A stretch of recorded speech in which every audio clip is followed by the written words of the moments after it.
Hi, thanks for watching. We're on Weird Cam yet again for this three-card tarot session. 9 cards actually, because there are going to be 3 cards each for Cancer, Leo and Virgo as we go through this one.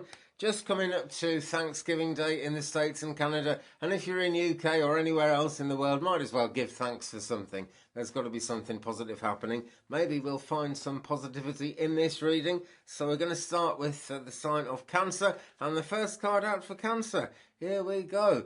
It is the Chariot. It's number 7, Major Arcana, so this is very close to your heart. I'm going to say this is you, Cancer, rather than anybody coming in around you. Although there may be people coming in who want to help, people who can help. But you take control of this one, Cancer, okay? Because you know what you want. You know where you're going. If you don't, have a think about that. It's really, really worth giving it the thought. Because we've got the Caduceus here showing that just about anything can heal. So anything is possible, especially the things you think aren't possible. And this Chariot is drawn by 2 sphinxes, so it is very cosmic, it is very spiritual journey, but it really does affect your journey through this life and what's actually going on at the moment. We're just at the end of Neptune retrograde, where things get a bit foggy and a little bit clouded. So Cancer, look ahead, look forward, and be clear about what you want. If you're not clear about what you want, take some time and think about it, but don't take too long, because the journey is just about underway here. In fact, I would say it's started already.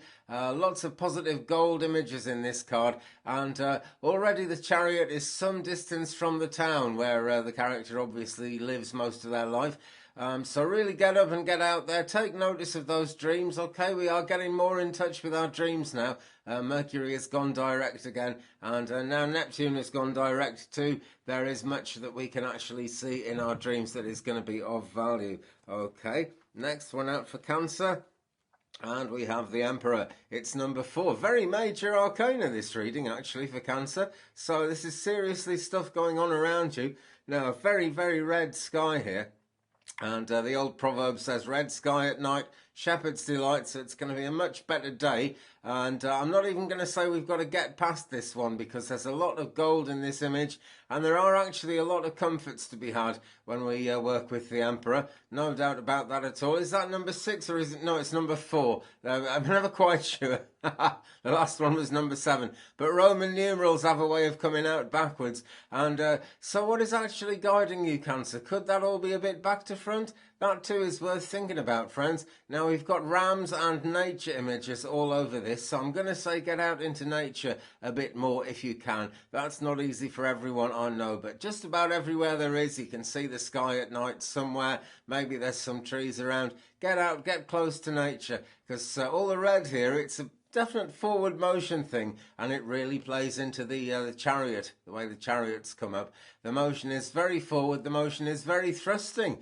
actually as well. But when we get this red, it's always a reminder of earth energies, you know, the red clay in the soil beneath our feet. And even if the soil beneath your feet is also beneath 6 feet of concrete, then don't worry, it is down there somewhere. And everyone who lives on the world does have a nature connection somewhere along the line. It just gets well hidden in some areas of life, it really does. So well, we've got an orb here, and we've got a kind of a scepter, a kind of a wand here. And this reminds me of a key as I look at it now. That's what I'm drawn to.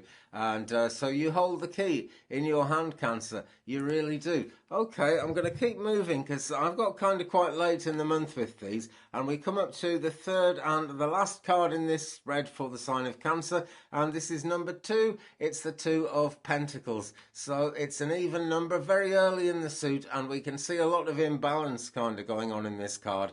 But it is a number 2, which is quite a simple number to deal with, really. It means the choices aren't too far-flung and aren't too difficult.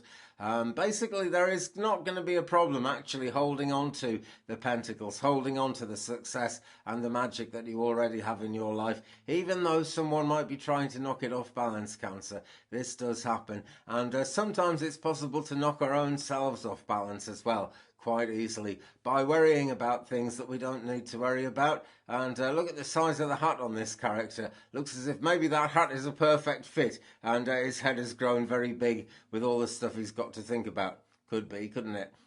We've got the figure 8 of eternity there, showing that, things are going on into the future pretty much as they've always been. So things are good and stable. There's a lot of turbulence in the sea behind this character, but it is right out at sea, and we are actually facing forward into the land, and we've got the colour red all over the place here as well. So it really is forward motion. Very forward moving reading there for you guys, Cancer. Hope that helps. We will move on swiftly to the sign of Leo. And at the end, we'll do some oracle cards as well, just for a bit more significance. But Leo, first card for you in this spread for late November 2019, around Thanksgiving time. 3 of Cups. Couldn't ask for much more than that, could we? Now, this is great. If this is a relationship reading for you, Leo, then it's looking very, very positive, because it looks like there's you and the other person in the relationship, and the divinity of the spirit world and all the wonders of the angels playing into this to help you as well. But whatever this reading means to you, and your interpretation is the one that counts here, it really is. This means basically like-minded people who are going to get on well. So whether it's love or whether it's friendship, whether it's work, maybe it's just a project you want to get stuck into, there is going to be help with it. There is going to be forward motion. It's a number 3, so in the sort of numerology, the way I'm looking at things here, you are more than kind of past the very beginnings of whatever endeavour this is, Leo. And if you're not, if this is something new coming in, fair enough, but be aware that you must have done some good groundwork for it. There is fruit absolutely everywhere, just there for the taking, and it's looking incredibly positive. We've got a red-robed character here coming to join in, and that really shows forward motion again. It's great. There's a lot of forward motion going on in all the readings this week. Let's just pop that one there and come on to the next card for the sign of Leo. Oh, and it's a bit of a journey. The 6 of Swords here. Now, there are decisions to make. In fact, I suspect there's one big decision to make here, Leo, because this is all about trust. The characters in the boat there are totally dependent on the boatman who's pushing the oar, and for that to really make sense to them, he's got to bring them out somewhere good. They don't know for a fact because they've never seen it before, but they're going on this massive journey across water, and they're going to get there. And when they get there, they're going to find it's a pleasant land, really. I was going to say a green and pleasant land, but there isn't any green in this version of the tarot, which, by the way, it's Rider-Waite, and it's a Turkish copy of the deck, which someone very kindly gave me. Now, when there's a journey across water, it does mean things aren't going to be entirely straightforward, but travel across water is like that, I come from a long line of sailors, and I can tell you have to kind of point the boat straight at any waves or ripples that are coming towards you, because then you'll kind of go up and over, and that's what boats are designed to do. If you try and swerve around, take things sideways on, it's not going to be so easy. It's more likely that things could get swept off balance, and it doesn't look like the most kind of what's the word? Not aerodynamic, because it's in water, but you know what I mean. It's not a brilliantly shaped vessel, this, but everything's going to be okay. This woman has brought her child with her, so there is trust there, and so make the most of whatever trust you actually feel in your heart towards the situation you're in, Leo. Number 6, a very magical, very powerful kind of number, and it does show that you're actually going to be able to get somewhere, and you're actually going to also have the ability to do something with whatever's coming to you at this time. Things can be very jumbled up, and I suspect at this time, towards the end of 2019, things are rather jumbled, The planets have been up to all kinds of things. We've had Mercury retrograde, we've just come out of Neptune retrograde, and it doesn't end there, because card number 3 is number 9, and it's the Hermit. And this is where this plays so much into the 6 of Swords, because there is a big decision to make there. How much do you trust? How far do you want to go? All those things.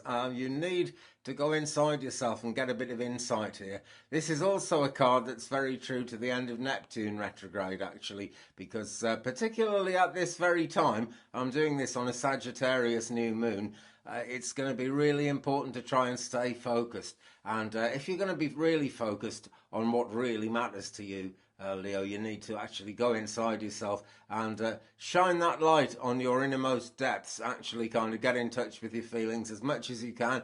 And it's also a good time to be aware of dreams at the moment as well. Dreams have been rather kind of wacky and a little bit scary for some of us in recent times, but we're coming out of that time now. And So, you know, keep a pen and paper by the bed, write those dreams down, maybe write those visions down as well, and have a vision quest there. Okay, so that is, let me see, we've done Cancer, we have done Leo, and it's time to move on to the sign of Virgo. Now, I wonder if I'm supposed to read that card for Virgo, because it dropped on the floor. It didn't fall out of the deck, so maybe not. But just very quickly, I'll give that to you as well, Virgo. Look inside yourself. Okay, 3 cards for the sign of Virgo now. And the first one I have is this one, and it's Temperance. Really, really an important thing for any of us. And when we do the hermit thing and look inside ourselves, temperance is what really matters to us. It really is. Now look at what's actually going on here. This is a time in nature, and this is being in touch with nature. And in this case, I'm going to say, yes, nature is beneath all our feet, whoever we are, wherever we are in the world, even if it's buried under concrete. But this is about finding time to be really calm and actually at one with who you are yourself. It's important. It's so important, because look at the stars here. They're kind of scattered, but they've always been stars. You look up at the sky at night, there isn't an obvious pattern to any of it, really. The constellations certainly resemble animals and characters, and we think of something like Orion. We can see Orion's belt and the sword held high in the sky. But they seem quite randomly ordered. It almost seems like coincidence that the constellations are the shapes they are.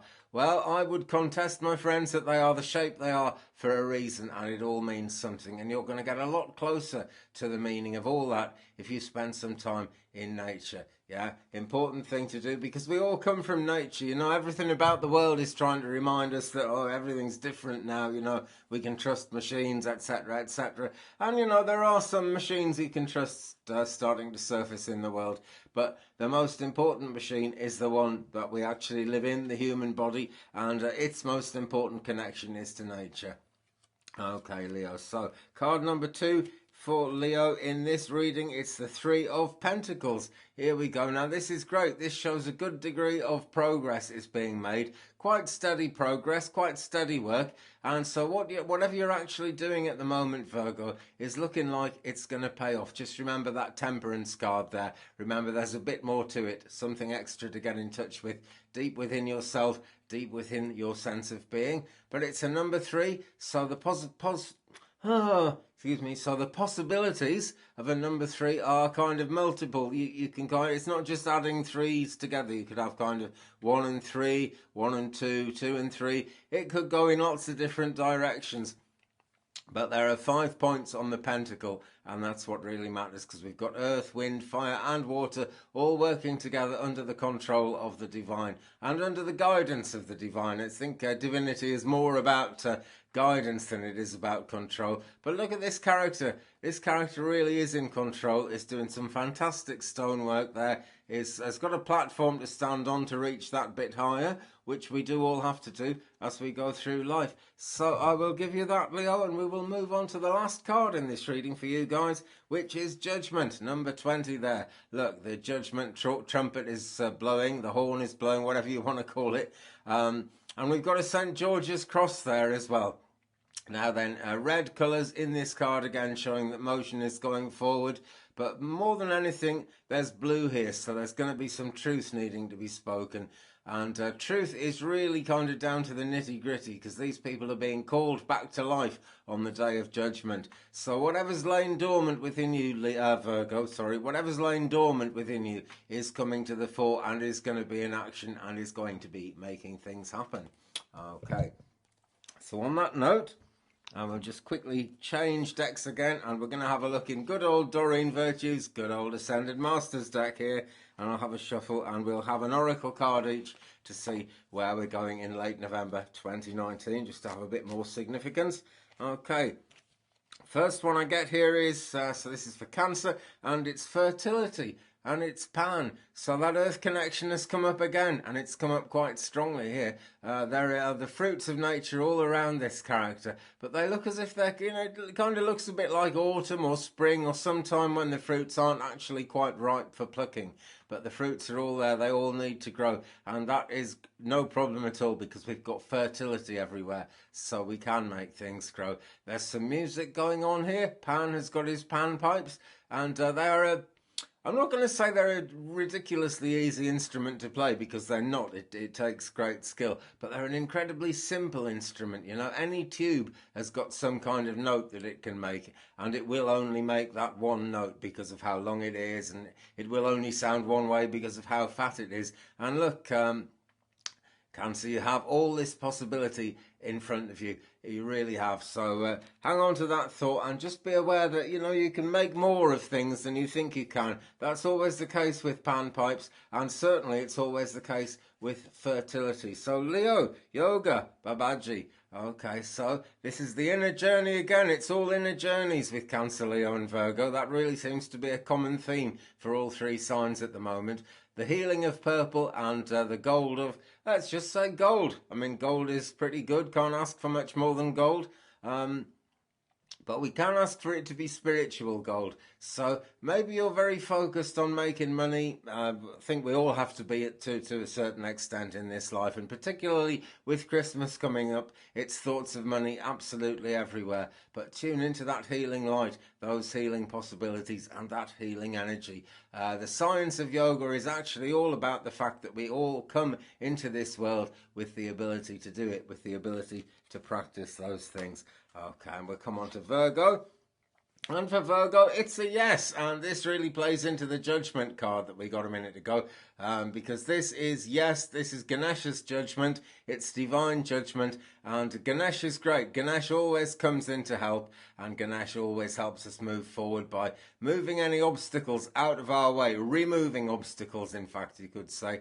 But a beautiful, gentle, healing energy here. And Ganesh is often regarded as a female god. And in ancient times, Ganesh was always seen as female. So we've got the feminine, we've got the esoteric, and we've got a great kind of wonderful gentleness about this card as I look at it. There's gold there for sure, but it's a gentle kind of gold. It's all around Ganesh, look, particularly around Ganesha's legs and feet here. There's a real strong gold there. But nevertheless, all around there is gold, and there's golden light shining through the forest in the background. So, wonderful possibilities. Well, there we are, friends. I'm going to leave it there. It's an incredibly busy day. My upload that I've been trying to do crashed after 5 hours, and I had to start it again. So that's why I'm kind of galloping a bit and trying to get it all done. But hey, thanks very much for watching. Thumbs up, please, if you've enjoyed it. Share me around the internet if you can. Leave me a comment. It's always good to share the journey, and I'll see you again very soon. Peace.